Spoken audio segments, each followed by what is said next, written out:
Hello my dear students. तो मैं सुजीत वर्मा एक बार आप लोगों का फिर से वेलकम करता हूं और मैं आपको पढ़ा रहा हूं सेकेंड चैप्टर एटॉमिक स्ट्रक्चर, जिसमें मैंने पिछले वीडियो लेक्चर में आपको न्यूमेरिकल्स बताया और आज मैं आपको बताने वाला हूं कि जो मेरा इलेक्ट्रोमैग्नेटिक रेडिएशन है, जिसके बारे में 2 क्लास से लगातार बातें हो रही हैं। नील बोर का एटॉमिक मॉडल समझना है तो ये ठीक से समझना पड़ेगा। इसका पार्टिकल नेचर भी होता है, मतलब इलेक्ट्रोमैग्नेटिक रेडिएशंस जो आप पिछले 2 क्लास से पढ़ रहे हो, जिसका वेव नेचर होता है, वेव की प्रॉपर्टीज़ होल्ड करता है, उसका पार्टिकल नेचर भी होता है। इसके बारे में लेटर बहुत सारी डिस्कवरी की गई, क्योंकि मैंने आपको पहले दिन कहा था कि ईएमआर के इलेक्ट्रोमैग्नेटिक रेडिएशंस के डुअल नेचर होते हैं, मतलब लाइट का डुअल नेचर होता है। तो आज हम लोग पढ़ने वाले हैं particle nature of electromagnetic radiation and Planck's quantum theory. इस बात को प्रूव करने के लिए एक साइंटिस्ट है मैक्स प्लैंक। इन्होंने अपने एक्सपेरिमेंट काफ़ी सारे किए और उन्होंने कुछ पॉस्टुलेट्स बताए हैं, कुछ पॉइंट्स उन्होंने अपना रखा कि किस तरीके से पार्टिकल का काम करता है, क्या फॉर्म होता है इसका, वो सब मैं आपको बताने वाला हूँ। चलिए, सबसे पहले इस टॉपिक से रिलेटेड जो एक्सपेरिमेंट्स हुए थे, जिनके कारण ये बात सामने आया था, उनमें से मैं आपको एक का नाम बता रहा हूँ। और आज हम लोग जिसके ऊपर डिस्कस करने वाले हैं वो है black body radiation. Black body radiation के बारे में कि ब्लैक बॉडी रेडिएशन क्या होता है। सबसे पहले तो मैं आपको इसके बारे में बात करने से पहले कुछ बेसिक चीज़ें बताना चाहता हूँ जो एक नॉर्मल बॉडी बिहेवियर दिखाता है, जैसे मैं और आप हैं उस तरीके से बिहेवियर दिखाता है। किसी नॉर्मल बॉडी पे जब कोई लाइट इंसिडेंट करती है, नॉर्मल लाइट जब इंसिडेंट करती है, अलग अलग वेवलेंथ वाली लाइट इंसिडेंट करती है, आप सबको मालूम होगा कि लाइट है तो वेव्स है, वेव्स है तो वेवलेंथ होंगे। 2 वीडियो लेक्चर पुराना देखिए, तभी आपको सारी बातें क्लियर होंगी। तो इसमें से कुछ लाइट को, इसमें से कुछ वेवलेंथ्स को, जो नॉर्मल बॉडी होती है, कैसी बॉडी होती है, नॉर्मल बॉडी होती है, कुछ को वो क्या करती है, एब्जॉर्ब कर लेती है। कुछ को क्या कर लेती है, अपने अंदर एब्जॉर्ब कर लेती है, अपने अंदर रख लेती है, ठीक है। कुछ को वो रिफ्लेक्ट कर देता है, जिसके कारण उस कंपाउंड का या उस ऑब्जेक्ट का क्या नज़र आता है, कलर नज़र आता है। इट मीन टू से कि अगर आपको मेरी स्किन का कोई एक पर्टिकुलर कलर दिखाई दे रहा है तो लाइट वहाँ से आ रही है बल्ब से, मेरे चेहरे को हिट कर रही है और यहाँ से रिफ्लेक्ट होकर के वो कैमरे के थ्रू आप तक जा रही है, पहुँच रही है रिफ्लेक्शन के कारण। और कुछ को वो क्या करती है, ट्रांसमिट कर देती है। ट्रांसमिट करने का मतलब आर पार हो जाना, मतलब बिल्कुल पार चली जाती है। तो ये नॉर्मल बॉडी का बिहेवियर है। इसी टाइप का कुछ बिहेवियर देखने को मिला। अब हुआ क्या था कि नॉर्मल बॉडी की तरह ही लगभग ब्लैक बॉडी है, लेकिन उसका एक नेचर थोड़ा सा बिल्कुल अलग है। ब्लैक बॉडी क्या करता है, ब्लैक बॉडी एक परफेक्ट एब्जॉर्बर होता है, मतलब आप उसमें कोई भी लाइट डालेंगे, किसी वेवलेंथ कलर डालेंगे तो उसे पूरा क्या कर लेगा, अपने अंदर एब्जॉर्ब करके रख लेगा, ठीक है। और 2 काम करता है, एक तो परफेक्ट एब्जॉर्बर होता है, ब्लैक बॉडी क्या होता है, परफेक्ट एब्जॉर्बर होता है, साथ साथ एमिटर भी होता है, मतलब वो अपने अंदर से रेडिएशंस को एमिट करता है। वो क्या करता है, अपने अंदर से अलग अलग वेवलेंथ के रेडिएशंस को एमिट करता है। तो परफेक्ट एब्जॉर्बर होने के साथ साथ एमिटर भी होता है। कौन होता है, ब्लैक बॉडी। जैसे कि आप ऐसा समझ लें, एक बहुत बड़ा सा हॉलो स्फीयर है, बिल्कुल, उसमें हमने छोटा सा छेद कर दिया। ब्लैक बॉडी का एक एग्जांपल दे रहा हूँ आपको। छोटा सा होल कर दिया और उसके अंदर मैं टॉर्च जला के लाइट मार रहा हूँ अंदर से, तो क्या उस अंदर से, उस होल के अंदर से क्या कोई कलर निकल के बाहर आएगा, नहीं ना। क्या उसके अंदर से रिफ्लेक्शन होगा, नहीं, उसके अंदर से रिफ्लेक्शन भी नहीं होगा, ना ही उससे कोई लाइट आर पार जाएगी। वो होलो स्फीयर क्या करेगा, वो खोखला वाला स्फीयर जिसके मैंने छोटा सा छेद किया है, जब मैं उसे टॉर्च से लाइट मार रहा हूँ उसके अंदर में, वो लाइट अंदर जाएगी, लाइट के वेव्स अंदर जाएंगे, पूरी लाइट को वो एब्जॉर्ब कर लेगा। तो ऐसी बॉडी को हम लोग क्या बुलाते हैं, ब्लैक बॉडी बुलाते हैं। समझ में आ रहा है, जो पूरा का पूरा एब्जॉर्ब कर ले, हर एक वेवलेंथ को, हर एक फ्रीक्वेंसी वाली लाइट को अपने अंदर एब्जॉर्ब कर ले, ठीक है। तो उसका डेफिनेशन मैं लिख दूंगा। लेकिन नॉर्मल बॉडी पे क्या होता है और ब्लैक बॉडी पे क्या होता है डिफरेंस, वो आप समझ लीजिए कि नॉर्मल बॉडी कैसा बिहेवियर दिखाती है और ब्लैक बॉडी कैसा बिहेवियर दिखाती है, ठीक है। चलिए, इसको नोट कीजिए, आगे लिखते हैं, आगे बताते हैं आपको, ठीक है। कर लिया नोट। तो ब्लैक बॉडी नॉर्मल बॉडी का आपको डिफरेंस समझ में आ गया। ब्लैक बॉडी रेडिएशन ही हमारा टॉपिक है। उसी के कारण मैक्स प्लैंक ने अपने एक्सपेरिमेंट्स किए और कहा कि इलेक्ट्रोमैग्नेटिक रेडिएशंस जो होते हैं वो पार्टिकल नेचर रखते हैं। प्लैंक्स क्वांटम थ्योरी में बताया जा रहा हूँ, पार्टिकल नेचर मैंने लिख ही दिया है। अब आप देखेंगे कि जब आप एक नॉर्मल बॉडी को हीट करते हैं, नॉर्मल बॉडी को, ये नॉर्मल बॉडी मान लीजिए आप हीट करोगे इसको, तो होता क्या है, इससे ऑल पॉसिबल वेवलेंथ्स वाले रेडिएशंस निकलते हैं। ऑल पॉसिबल वेवलेंथ्स, अलग अलग वेवलेंथ्स वाले क्या निकल रहे हैं, वेव निकल, lambda 4, lambda 5, lambda 6, lambda 7, lambda 8, 9, 10, मतलब सबके वेवलेंथ अलग अलग है। ठीक वैसे ही अब क्या हुआ था वो सुनिए, जो स्टोरी है आप वो सुनिए, स्टोरी सुनेंगे चीज़ें बहुत आसानी समझ में आएंगी। क्या हुआ, मैक्स प्लैंक एक बार मान लीजिए कि कहीं घूमने के लिए गए थे बाहर और ठंड का सीज़न था, तो उन्हें काफ़ी ठंड लग रही थी, जैकेट पहने हुए थे, तो उनको लगा कि थोड़ा धूप सेकना चाहिए। हम लोग भी करते हैं कि जाते धूप में खड़े हो जाते हैं। तो क्या होता है कि मान लीजिए धूप में अगर आप जाते हो तो शुरुआत में आपको ना थोड़ा थोड़ा हीट लगना शुरू होता है। जैकेट पहने हुए कुछ देर बाद जब जैकेट खोल देते हो तब आपको थोड़ा थोड़ा हीट लगता है, कुछ देर बाद आपको और गर्म लगने लगता है और हीट आपको फील होने लगता है, जैसे इंफ्रारेड आ रहा सन से तो आपको हीट फील होने लगा। तो मैक्स प्लैंक को जब ऐसा हीट फील हो रहा था तो मैक्स प्लैंक ने सोचा कि ये शुरुआत में ही ऐसा क्यों नहीं हुआ कि जैसे मैं धूप में गया और अगर लाइट वेव है तो उसको आना चाहिए था और सीधे मेरी बॉडी में इन कर जाना चाहिए था, बिल्कुल उसको बारी बारी से वो क्यों अंदर आ रहा है, पार्ट वाइज वो क्यों अंदर आ रहा है। थोड़ी देर में जैकेट उतरा, थोड़ी देर में हीट लगना शुरू हुआ, थोड़ी देर के बाद हम धूप से छाँव में चले गए, कुछ तो गड़बड़ है। जैसे वो बोलता है ना CID में कि दया कुछ तो गड़बड़ है, एससीपी साहब बोलते हैं बिल्कुल वैसे ही यहाँ पे भी मैक्स प्लैंक ने सोचा कि कुछ तो गड़बड़ है। तो मैक्स प्लैंक ने क्या किया कि वो घर आते वक्त जब वो घर आ रहे थे मार्केट से घूम करके, तो उन्होंने एक आयरन बॉल ले लिया, एक आयरन का रॉड खरीद लिया। ठीक है, अब आयरन के रॉड को जैसे मैंने आपको बताया कि नॉर्मल बॉडी जब आप हीट कीजिएगा तो उससे अलग अलग रेडिएशंस वाले, अलग अलग वेवलेंथ वाले वेव निकलते हैं, इनफाइनाइट निकलते हैं। कितने निकलते हैं? इनफाइनाइट निकलते रहते हैं। इसी के कारण आपको कभी कभी उसका कुछ पर्टिकुलर कलर नजर आता है। अभी मैं एग्जांपल दूंगा, आपको क्लियर हो जाएगा बिल्कुल। क्या होता है कि एक नॉर्मल रॉड को, एक आयरन रॉड को जब हीट किया इन्होंने घर पे ला करके, तो क्या देखने को मिला कि शुरुआत में ये रॉड हल्का सा वार्म हो गया। ठीक है, शुरुआत में रॉड हल्का सा क्या हो गया? वार्म हो गया, हल्का सा गर्म हुआ। कुछ देर के बाद इस रॉड का कलर जो है डल रेड दिखने लगा, और टेम्परेचर बढ़ाया और हीट किया। आफ्टर सम टाइम क्या हो गया, इसका कलर फिर चेंज होकर के थोड़ा येलोइश हो गया, थोड़ा क्या हो गया? येलोइश हो गया। ठीक है, उसके बाद और कुछ देर के बाद देखेंगे आप तो येलोइश के बाद थोड़ा ऑरेंज, फिर वाइट। आप NCERT पढ़ोगे तो आपको थोड़ा वाइट कलर भी देखने को मिलेगा। और लास्ट में, एकदम लास्ट में लोहा जो है पूरा गर्म हो गया तो वो ब्लू कलर का दिखने लगा, उसमें से ब्लू कलर के वेवलेंथ्स निकलने लगे, ब्लू कलर का रेडिएशन निकलने लगा। देखिए भाई, आपको मालूम होगा कि कहीं पर भी अगर दूर से आप देखते हैं तो रेड कलर का वेवलेंथ बहुत ज़्यादा होता है, इसलिए डेंजर वेंजर का जो साइन बनाया जाता है वो रेड कलर के नियॉन से बनाया जाता है। मैं आपको बताऊंगा इसके बारे में भी न्यूमेरिकल पढ़ाते वक्त। तो लेकिन हुआ क्या, वो आपको ध्यान से देखना है कि गड़बड़ कहाँ पे हो रही है, क्यों कह रहा है कि लाइट का सिर्फ वेव नेचर नहीं है। तो अगर अब यहाँ पे मैक्स प्लैंक सोच रहे हैं कि अगर ये आयरन रॉड को मैं हीट कर रहा हूँ, मतलब मैं हीटिंग इफेक्ट जनरेट कर रहा हूँ। कौन सा इफेक्ट? हीटिंग इफेक्ट में जनरेट कर रहा हूँ, जो कि इंफ्रारेड मेरे साथ धूप में खड़े रहने पे कर रहा था, वही इफेक्ट में जब इसके साथ जनरेट कर रहा हूँ तो इसका कलर बारी बारी से बदल रहा है। ऐसा नहीं हुआ कि मैंने लोहा को गर्म करना स्टार्ट किया और एकदम सडन वो क्या हो गया? ब्लू कलर का हो गया। सडन वो क्या हो गया? ब्लू कलर का। ऐसा तो बिल्कुल नहीं हुआ। तो एकदम सडन अगर ब्लू कलर का होता तो हम समझते कि जो हीट में कर रहा हूँ वो हीट एक वेव की तरह आया, आकर के ऑब्जेक्ट में घुसा और ये ब्लू कलर का हो गया।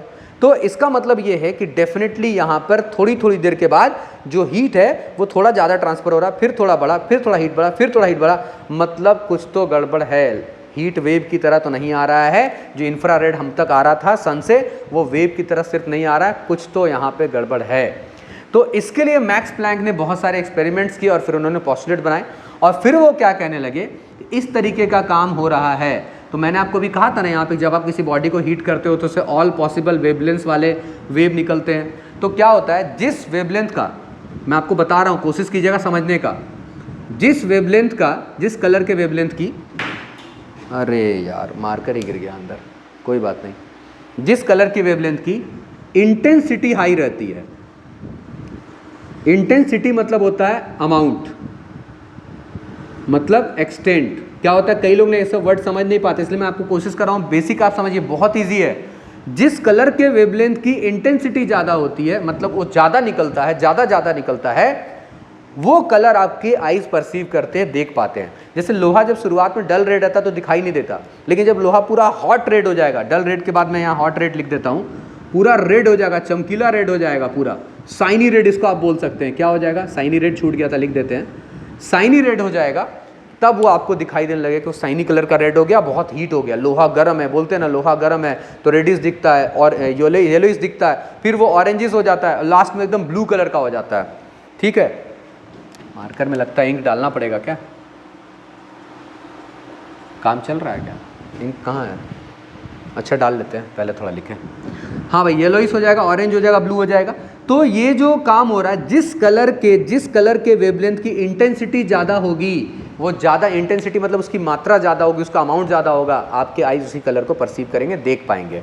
तो हर एक मतलब जब भी आप किसी बॉडी को हीट करोगे तो कहीं ना कहीं आपको लैम्डा तो मैक्सिमम मिलेगा ही मिलेगा किसी पर्टिकुलर पॉइंट पे, फिर वो धीरे धीरे उसका वेवलेंथ जो है डाउन होने लगता है समय के साथ। खैर इस पर इतना ज़्यादा जाने की ज़रूरत नहीं है। मैं जो बता रहा हूँ कि एक्सपेरिमेंट में क्या हुआ था कि बारी बारी से कलर चेंज हो रहा था, कुछ कुछ देर पे कलर चेंज हो रहा था। इसका मतलब है कि वो जो हीट है वो डायरेक्ट आकर के तो आयरन के रॉड के अंदर नहीं घुस गया, वो बारी बारी से हीट आया, थोड़ा और हीट आया, थोड़ा और हीट आया। देखने को क्या मिला, अगर आप थोड़ा सा यहाँ पे ध्यान दे लगा दो तो आपको मैं यहाँ लिख के दिखा रहा हूँ विबग्योर, क्योंकि मैं अभी पोस्टुलेट्स बताऊंगा तो आपको रट्टा ना मारना पड़े, आपको एकदम समझ में आ जाए। सबसे पहले डल रेड कलर, इसका मैंने अभी आपको पिछले न्यूमेरिकल में बताया कि 750 नैनोमीटर और इस तरफ 400 नैनोमीटर। और आप सब जानते हैं ना कि अगर इसका वेवलेंथ ज़्यादा है तो इसकी फ्रीक्वेंसी क्या होगी, इसकी फ्रीक्वेंसी क्या होगी, कम। जिसका वेवलेंथ कम होगा उसका फ्रीक्वेंसी ज़्यादा होगा।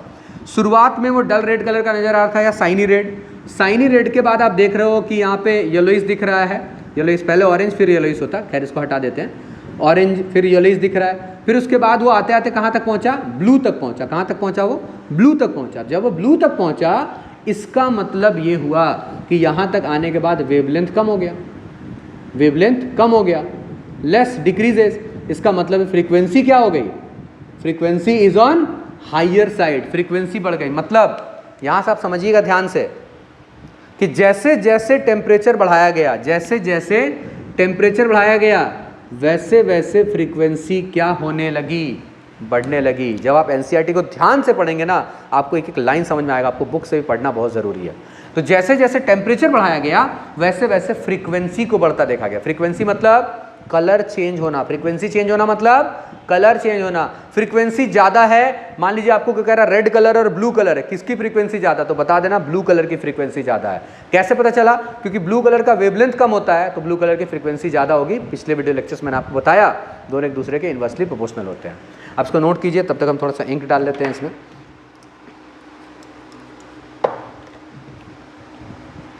इंक तो है,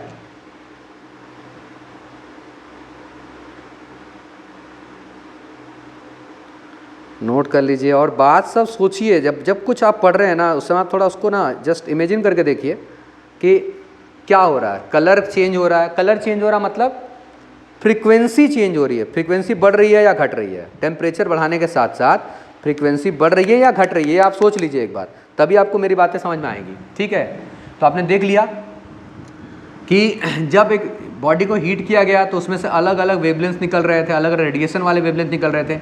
ये कलर सब क्या रेडिएशन ही तो है, ये सब क्या रेडिएशन ही तो है, इलेक्ट्रोमैग्नेटिक रेडिएशन है। पिछले क्लास में वीडियो आपको पढ़ाया, पूरा पढ़ाया, आप अच्छे से देखेंगे समझ में आएगा। तो जैसे जैसे टेम्परेचर बढ़ा रहे थे वैसे वैसे कलर चेंज हो रहा था। कलर चेंज हो रहा था तो क्या बढ़ रहा था, चेक कीजिए, वेवलेंथ डाउन हो रहा था तो फ्रीक्वेंसी क्या हो रही थी, बढ़ रही थी। इसका मतलब टेम्परेचर बढ़ाएंगे तो फ्रीक्वेंसी में इंक्रीज आएगा। तो यहाँ सब कुछ ये इफेक्ट्स देखने के बाद अब यहीं से सारा कहानी बदल गया और मैक्स प्लैंक ने कहा कि लाइट का नेचर या किसी भी इलेक्ट्रोमैग्नेटिक रेडिएशन का नेचर या किसी भी रेडिएंट एनर्जी का नेचर सिर्फ वेव वाला तो नहीं है, पार्टिकल का भी नेचर है। अब पार्टिकल का नेचर है, इस बात को सिर्फ ब्लैक बॉडी रेडिएशन से ही प्रूव नहीं किया गया, क्योंकि अच्छा हाँ ब्लैक बॉडी, चलिए इसको पहले लिख लीजिए फिर बताते हैं आपको। कर लिए, आप समझ रहे हैं ना कि बारी बारी से कलर चेंज हो रहा है, एक ही बार में ब्लू नहीं हो गया, एक ही बार में ब्लू नहीं हो गया, बारी बारी से कलर चेंज हो रहा था। ठीक है, अब मैं इसको यहाँ रख रहा हूँ विबग्योर को, क्योंकि उसको मेरे को बताना है, अभी काम है उसका हमको। हाँ क्या बताया, टेम्परेचर बढ़ा तो टेम्परेचर बढ़ाए तो फ्रीक्वेंसी भी बढ़ा। और हम सब जानते हैं टेम्परेचर बढ़ाने पे क्या बढ़ता है, एनर्जी। टेम्परेचर बढ़ाने में क्या बढ़ता है, मॉलिक्यूल्स की एनर्जी बढ़ती है। चलिए देखेंगे अभी इसके बारे में भी। तो क्या हुआ, मैक्स प्लैंक ने कहा कि इसका मतलब तो ये हो गया ना कि जो भी रेडिएंट एनर्जीज़ है, जो भी रेडिएंट एनर्जीज़ है, अगर जैसे आप कह रहे हो कि रेडिएंट एनर्जी कभी भी निकलती है बाहर, जैसे कि मान लीजिए बल्ब से लाइट गिर रहा है, ठीक है ना, इस बल्ब से लाइट गिर रहा है, या किसी रेडिएंट एनर्जी को मैंने अपने अंदर एब्जॉर्ब कर लिया, क्योंकि मैंने आपको कहा ना कि वाइट लाइट जब बॉडी पे पड़ता है तो कुछ पार्ट को एब्जॉर्ब कर लेता है बॉडी। तो अगर वो एब्जॉर्ब करे या वो एमिट करे, अपने आप से बाहर निकाले, तो एब्जॉर्ब करे या एमिट करे, मतलब रेडिएट एनर्जी एब्जॉर्ब्स और emits in the form of packets. क्या आप ये बात समझ पा रहे हैं कि रेडिएंट एनर्जी, जैसे कि रेडिएंट एनर्जी पता है किसको बुला रहे हैं? EMR को बुला रहे हैं। किसको बुला रहे हैं? EMR को। रेडिएंट एनर्जी मतलब इलेक्ट्रोमैग्नेटिक रेडिएशंस जो होते हैं वो अगर कोई एब्जॉर्ब करे, जैसे लाइट को मैं एब्जॉर्ब कर रहा हूँ या लाइट आ रहा रिफ्लेक्ट होकर आप तक जा रहा है, तो एब्जॉर्ब करे या मेरी बॉडी से अगर एनर्जी निकले, कोई भी इलेक्ट्रोमैग्नेटिक रेडिएशन निकले, तो उस केस में वो हमेशा किस फॉर्म में निकलेगा? पैकेट्स के फॉर्म में निकलेगा। मतलब वहाँ से जो एनर्जी आ रही है मुझ तक, जो लाइट आ रहा है, गिर रहा है मुझ तक, जिसके कारण मैं आपको दिख रहा हूँ, वो कंटिन्यूस वेव की तरह नहीं निकल रही। जैसे वेव होता तो ऐसा नहीं था कंटिन्यूस, वो कह रहे हैं ऐसे ऐसे निकल रहा है। जैसे मान लीजिए कोई बल्ब जल रहा है, ठीक है, तो यहाँ से लाइट जो निकल रहा है वेव की तरह निकल रहा है, ये पहले जानते थे। अब यहाँ देखेंगे आप, ये तो छोटा छोटा पैकेट हो गया, छोटे छोटे पैकेट्स हो गए, इनको एनर्जी पैकेट्स बोला गया। क्या बोला गया? एनर्जी पैकेट्स बोला गया। और इसको मैक्स प्लैंक ने नाम दिया क्वांटम। इसलिए तो यहाँ लिखा मैंने प्लैंक्स क्वांटम थ्योरी। एनर्जी के पैकेट्स को नाम क्या दिया? क्वांटम। तो अब मैक्स प्लैंक ने बताया कि जितने भी रेडिएंट एनर्जीज है वो एब्जॉर्ब होंगी या वो कहीं से एमिट होंगी, तो वो हमेशा किस फॉर्म में होगा? पैकेट के फॉर्म में होगा, कंटिन्यू नहीं होगा। ठीक है, form of packets, discontinuous packets लिख देते हैं यहाँ पे। बाकी नोट्स तो आपको मिलेगा ही और बुक से भी आप पढ़ेंगे तो समझ में आएगा। डिसकंटिन्यूअस पैकेट्स, और पैकेट्स का नाम क्या रखा? क्वांटम। और ढेर सारे पैकेट होंगे तो इसका जो प्लूरल जो है, प्लूरल इसका है क्वांटा। प्लूरल क्या है? क्वांटा। ये कहना था मैक्स प्लैंक का। तो ब्लैक बॉडी रेडिएशन का यहाँ पे यही यूज़ था, क्योंकि जो थ्योरेटिकल एजम्पशन था, थ्योरेटिकल एजम्पशन मतलब सिर्फ वेव की थ्योरी को मानते हुए जो बात बताया जा रहा था, और जो एक्सपेरिमेंटल एजम्पशन था जब ब्लैक बॉडी का रेडिएशन चेक किया गया, उन दोनों में बिल्कुल मैच नहीं हो रहा था। आप देख रहे हैं ना यहाँ पे, जैसे आयरन के रॉड को हीट किया गया तो क्या हो रहा है? आयरन के रॉड को हीट करने के बाद आप क्या देख रहे हो? यही देख रहे हो ना कि बारी बारी से कलर बदल रहा, मतलब एक ही बार आके हीट नहीं घुस गया अंदर, बारी बारी से आके घुस रहा है। तो इसलिए मैक्स प्लैंक ने क्या कहा कि रेडिएंट एनर्जी जो होती है वो एब्जॉर्ब करे या एमिट करे, वो हमेशा पैकेट्स के फॉर्म में करती है। कैसे पैकेट्स? डिसकंटिन्यूअस पैकेट्स के फॉर्म में। यहाँ पिक्चर भी देख के समझ रहे हैं, डिसकंटिन्यूअस पैकेट्स, बीच बीच में गैप है थोड़ा, हाँ, लेकिन बहुत तेज़ी से गिर रही है। जैसे अगर आपको बहुत जोरों की भूख लग जाए, तो ऐसा थोड़ी ना कि आप घर जाएंगे और ऐसे थाली में चावल और सब रखा होगा, उठा के सीधे डाल दीजिएगा, आप बहुत तेज़ी से खाइएगा। तो बिल्कुल वैसे ही बहुत तेज़ी से यहाँ लाइट गिर रहा है हमारी बॉडी पे, लेकिन पैकेट्स के फॉर्म में गिर रहा है। और ये कैसे पैकेट्स हैं? एनर्जी पैकेट्स हैं। कैसे पैकेट्स हैं? एनर्जी पैकेट्स हैं। ठीक है, तो अब इन एनर्जी पैकेट्स का जो नाम रखा गया वो क्वांटम रखा गया। एक पैकेट का नाम क्वांटम है और उसका प्लूरल क्या है? क्वांटा है। सबसे पहला पोस्टुलेट क्या आपको क्लियर हो गया? ये कहाँ से आया? आयरन का रॉड एक्सपेरिमेंट आप ध्यान में रखिएगा कि टेम्परेचर बढ़ाने पे क्या हो रहा था? बारी बारी से कलर बदल रहा था। इसका मतलब जो इलेक्ट्रोमैग्नेटिक रेडिएशन है, जो हीट है, क्योंकि हीट कहाँ पड़ते हैं? इंफ्रारेड के अंदर, और वो क्या? इलेक्ट्रोमैग्नेटिक रेडिएशन है। तो हीट जो है वो हमारा, जो इंफ्रारेड है हमारा, या जितने भी इलेक्ट्रोमैग्नेटिक रेडिएशंस हैं, वो कंटिन्यू नहीं, डिसकंटिन्यूअस फॉर्म में नजर आते हैं, पैकेट के फॉर्म में नजर आते हैं। अच्छा, हर एक पैकेट की अपनी कुछ ना कुछ खास एनर्जी होती है, पर्टिकुलर एनर्जी होती है, और उस एनर्जी के लिए उन्होंने एक फॉर्मूला बनाया। लेकिन वो फॉर्मूला उन्होंने क्यों बनाया वो मैं आपको बताता हूँ। पहले आप इसको नोट कीजिए,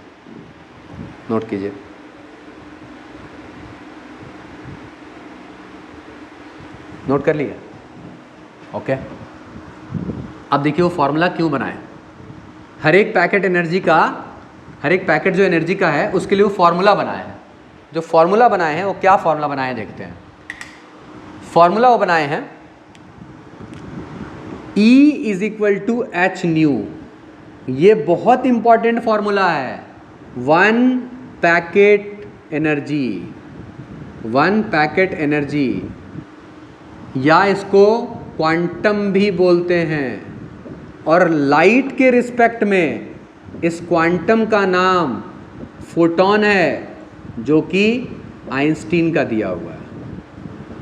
इसके बारे में भी अगले क्लास में बात होगा, लेकिन अभी आपको जानना है कि मैक्स प्लैंक ने अपने पोस्टुलेट में क्या क्या बातें हमें बताई किस बेसिस बताया वो तो आप समझ रहे हैं कि लगातार तो नहीं आ रहा, डिसकंटिन्यूस आ रहा, तभी तो कलर बारी बारी चेंज हो रहा है, तभी तो धूप में खड़ा रहने पर जो है हमें गर्मी लग रही है, पहले पहले जैकेट खुल रहा है, फिर आप धूप से छाँव में आ जा रहे हैं कुछ देर के बाद। इसका मतलब ऐसा नहीं हो रहा कि हीट आ रहा और बॉडी के अंदर सीधे घुस जा रहा है। तो इलेक्ट्रोमैग्नेटिक रेडिएशंस जो है उसके लिए हर एक टाइप के इलेक्ट्रोमैग्नेटिक रेडिएशंस की अपनी अपनी पैकेट की एनर्जी है, जो किस पे डिपेंड करती है, न्यू के ऊपर डिपेंड करती है। न्यू क्या है, फ्रीक्वेंसी, फ्रीक्वेंसी आप जानते होंगे। और एच मैंने वीडियो लेक्चर में आपको बताया, एच है मेरा प्लैंक्स कांस्टेंट, प्लैंक्स कांस्टेंट जिसकी वैल्यू फिक्स है 6.626 इंटू 10⁻⁻34 जूल सेकेंड, ये वैल्यू फिक्स है, याद रखिएगा। ये काफ़ी इंपॉर्टेंट है, अगले क्लास के न्यूमेरिकल में जम के यूज़ करेंगे इसको, ठीक है। अच्छे अच्छे क्वेश्चंस बनाएंगे हम लोग, अपर लेवल का क्वेश्चन, जेईई नीट का क्वेश्चन हम लोग बनाएंगे। तो ये प्लैंक्स कांस्टेंट, अब ये सवाल था कि ये फॉर्मूला उनके दिमाग में कैसे आया वो मैं आपको बता रहा हूँ, इसलिए मैंने अभी तक इसको रब नहीं किया ताकि मैं आपको समझा सकूँ। विबग्योर जो मेरे पास आ रहा है यहाँ पे, आप नोटिस कर रहे होंगे कि विबग्योर में ब्लू कलर कब आया, उस लोहे का कलर ब्लू कब हुआ था, जब टेम्परेचर बढ़ाया गया था। इसका मतलब टेम्परेचर जब बढ़ाते तो क्या होता है, मॉलिक्यूल्स की एनर्जी बढ़ती है। आप सोचो ना, आप जिधर बैठो वहाँ का टेम्परेचर बढ़ा देंगे, आप वहाँ बैठोगे, आप उछल के दूसरी जगह चले जाओगे, मतलब एनर्जी बढ़ जाएगी आपकी, आपको जाना पड़ेगा। तो जब टेम्परेचर बढ़ाया जाता है ना, तो इससे एनर्जी बढ़ती है।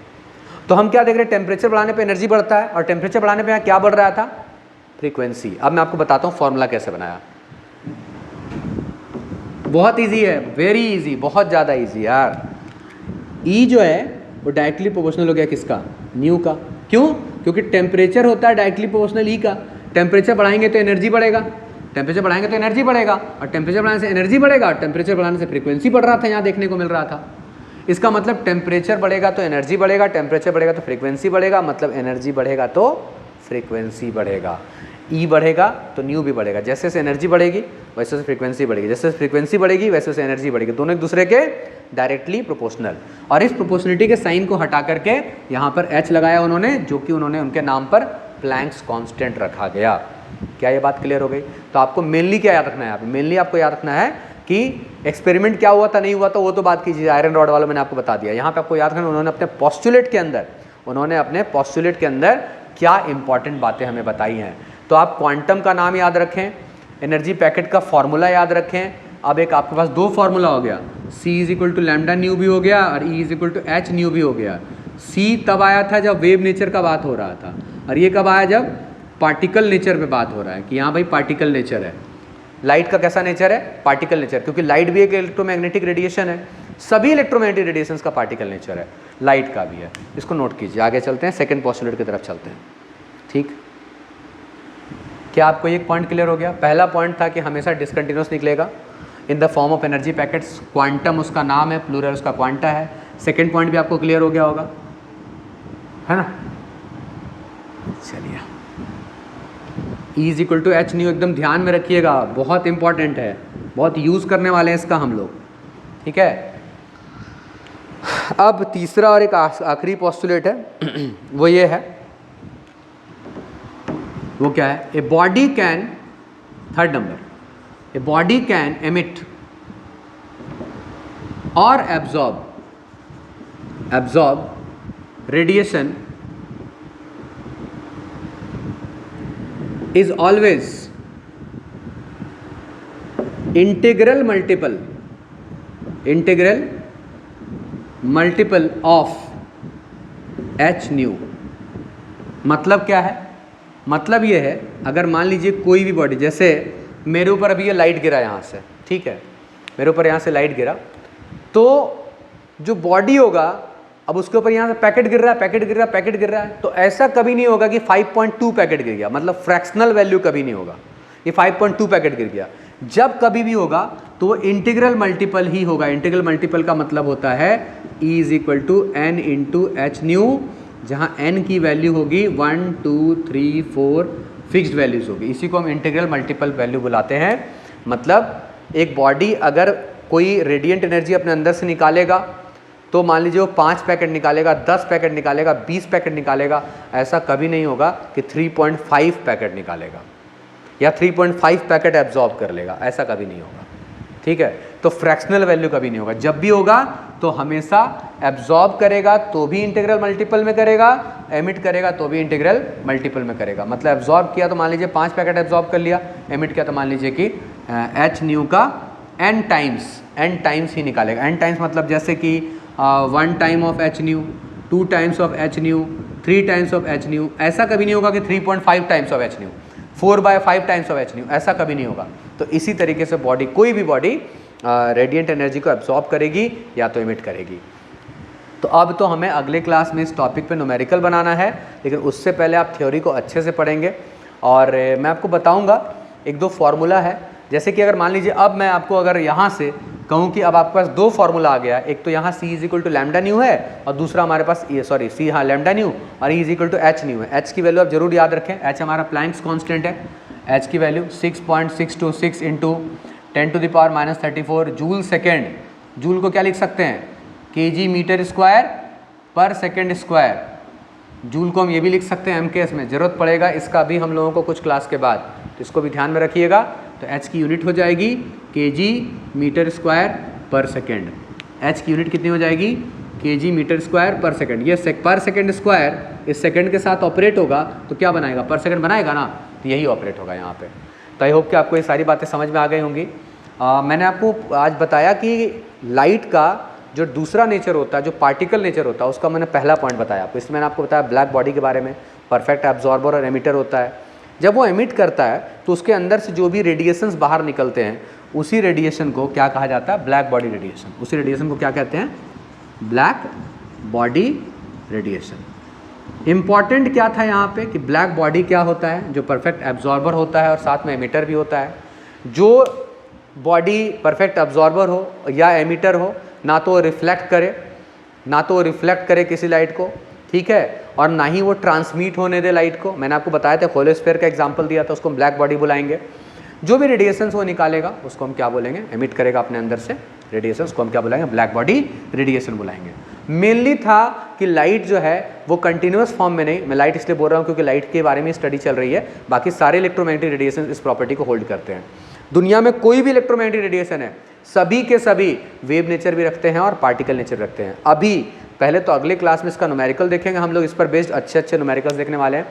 और फिर हमारे पास एक बहुत अच्छा टॉपिक है फोटो इलेक्ट्रिक इफेक्ट, उसको भी हम लोग समझेंगे, या हो सका तो फोटो इफेक्ट ही पहले समझ के न्यूमेरिकल बाद में कर लेंगे। कुछ भी कर लेंगे, कोई दिक्कत नहीं, चलता रहेगा, सीरीज चलता रहेगा। आप बस अपना प्यार ऐसे ही बनाए रखिए, अपने दोस्तों को शेयर कीजिए। वीडियो अच्छा लगे तो आप वीडियो को लाइक करें, हमारे चैनल को सब्सक्राइब करें। लगातार इतनी मेहनत कर रहे हैं, दिन भर क्लास कराने के बाद जो आपके लिए वीडियो रिकॉर्ड कर रहे हैं, ताकि आप अच्छे से पढ़ सकें, कोई दिक्कत ना हो आपको, ठीक है। अगर कोई बच्चे हमारे यहाँ पढ़ रहे हैं ऑलरेडी, जो इतने सारे बच्चे पढ़ रहे हैं, उनको भी रिवीजन में कोई दिक्कत ना आए, हर तरह से हेल्प हो जाए उनकी। तो यहाँ पर हो गया पंचेस। तो हमें यही याद रखने हैं कि लाइट जो डिसकंटिन्यूस फॉर्म में है, एनर्जी पैकेट्स के फॉर्म में है, हर एक पैकेट की अपनी एनर्जी है, E = h न्यू, ठीक है। देखिए ऐसे पढ़ने के बाद एक बार ऐसे रिवीजन कराते हैं ना, मतलब आपको एकदम थ्रो बैक मिल जाए, पूरा कि राउंड अप मिल जाए, भाई ये चीज़ हम जान गए आज के क्लास में। E = h new energy packet है, उस पैकेट का वो बारी बारी से लाइट से पैकेट गिर रहा है और पैकेट टकरा रहा है, हमारे अंदर आ रहा है, ये तो उनको पता चला था उसी से, जब उनको हल्का हल्का धूप बाहर, फिर वो लोहा वाला एक्सपेरिमेंट किए, हल्का हल्का धूप बाहर में पहले गर्म लगा, फिर जैकेट खोले, फिर वो धूप सट के छाँव में चले गए। इसका मतलब लाइट कंटिन्यूस नहीं, डिसकंटिन्यूस फॉर्म में हम तक पहुँच रहा है, ठीक है। लेटर बहुत सारी प्रॉपर्टी को ये नहीं होल्ड कर पाया, तो मान लिया गया कि लाइट जो है पार्टिकल नेचर भी रखता है और वेव नेचर भी रखता है। तो वेव वाला भी फॉर्मूला काम करेगा अब हम लोगों का, ये भी फॉर्मूला काम करेगा। मतलब अब हम जब चाहें तो न्यू के जगह पर c/λ कहीं भी यूज़ कर सकते हैं, इसके अंदर भी। तो अगर आपको कोई बता देगा कि एक रेडिएशन आ रहा है इस वेवलेंथ का, मान लीजिए कोई रेडिएशन निकल के आ रहा है तो इसका वेवलेंथ आपको बता दिया। अब बताओ भाई, रेडिएशन आ रहा है तो जाहिर सी बात है उसको वो एनर्जी पैकेट के फॉर्म में आता होगा। तो जब वो एनर्जी पैकेट के फॉर्म में आता होगा तो एक पैकेट की एनर्जी कितनी है, तो एक पैकेट की एनर्जी के लिए आपको हमेशा पता करना पड़ेगा कि उसकी फ्रीक्वेंसी कितनी है। अगर आपको कोई वेवलेंथ बता देता है तो आपको फ्रीक्वेंसी निकालने आना चाहिए। इसका मैंने पिछले वीडियो लेक्चर में आपके साथ 3 न्यूमेरिकल डिस्कस किया है, उसको आप ध्यान से देखिए कि अगर वेवलेंथ मालूम हो तो फ्रीक्वेंसी निकाल लेंगे, फ्रीक्वेंसी मालूम हो तो वेवलेंथ निकाल लेंगे बहुत आसानी से। आई होप कि आप समझ गए होंगे। तो देख लीजिए, एक बार स्क्रीनशॉट ले लीजिए, ठीक है, क्योंकि अगले वीडियो लेक्चर में मेरा प्लान न्यूमेरिकल का है। फिर से एक बार अगले क्लास में हम लोग 4-5 न्यूमेरिकल करने वाले हैं, अच्छा न्यूमेरिकल एकदम करने वाले हैं, ठीक है। 4-5 न्यूमेरिकल करेंगे अगले क्लास में। चलिए ठीक है, यहीं तक रखते हैं। न्यूमेरिकल के लिए अगले क्लास में मिलते हैं। पंचेस को जरूर प्रैक्टिस कीजिएगा और आई होप कि आपको वीडियो पसंद आ रहा है। चलिए मिलते हैं अगले वीडियो लेक्चर में, तब तक के लिए हमेशा की तरह सावधान रहें, सतर्क रहें, पढ़ते रहें। जय हिंद।